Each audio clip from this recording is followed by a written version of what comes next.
መርካቶ ላይ ወረፋና እንግልት አበቃለት። አምስተኛው አዲስ መሶብ በይፋ ተከፈተ። ከንቲባ አዳነች አቤቤ በአዲስ አበባ አምስተኛውን አዲስ መሶብ የአንድ ማዕከል የዲጂታል አገልግሎት መስጫ ማዕከል መርቀው ስራ አስጀምረዋል። ይህ ማዕከል መርካቶ አካባቢ በመከፈቱ ለንግዱ ማህበረሰብ ትልቅ እፎይታ ነው። ለነዋሪዎች ብቻ ሳይሆን ለቱሪስቶችና ለዲፕሎማቶችም ዓለም አቀፍ ደረጃውን የጠበቀ አገልግሎት ይሰጣል። ዲጂታል መሆን እንዲህ ነው። የህዝብ ተወካዮች ምክር ቤት የንግድና ቱሪዝም ቋሚ ኮሚቴ ዛሬ ጠንከር ያለ ማስጠንቀቂያ ሰጥቷል። በነዳጅ ንግድ ላይ የሚታየው ሌብነትና ብልሹ አሰራር በሀገር ላይ ያስከተለ ያለው ጫና ይብቃ ብሏል። ተጠያቂነትም ሊሰፍን ይገባል። ቋሚ ኮሚቴው በነዳጅ ግብይት ላይ ያሉ ክፍተቶችን ለመፍታት አፋጣኝ መፍትሄ እንዲሰጥም አቅጣጫ አስቀምጧል።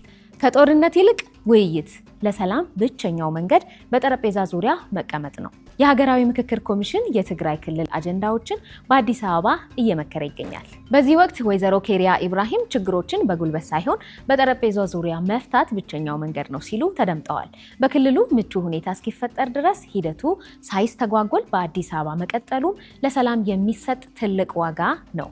ሰላም ለሀገራችን ይሁን። ጦርነቱ በ3 ሳምንት ሊያበቃ ነው። ፕሬዚደንት ዶናልድ ትራምፕ ዓለምን ያስገረመ መግለጫ ሰጥተዋል። የመካከለኛው ምስራቅ ውጥረት አዲስ ምዕራፍ ላይ ነው።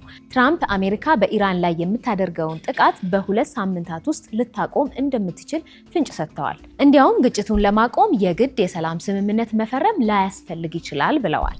የዓለምን ኢኮኖሚ እያናጋ ያለው ይህ ግጭት በትራምፕ እቅድ ይቆም ይሆን? የእርስዎ ግምት ምንድን ነው? ትራምፕ ጦርነቱን ያቆሙታል?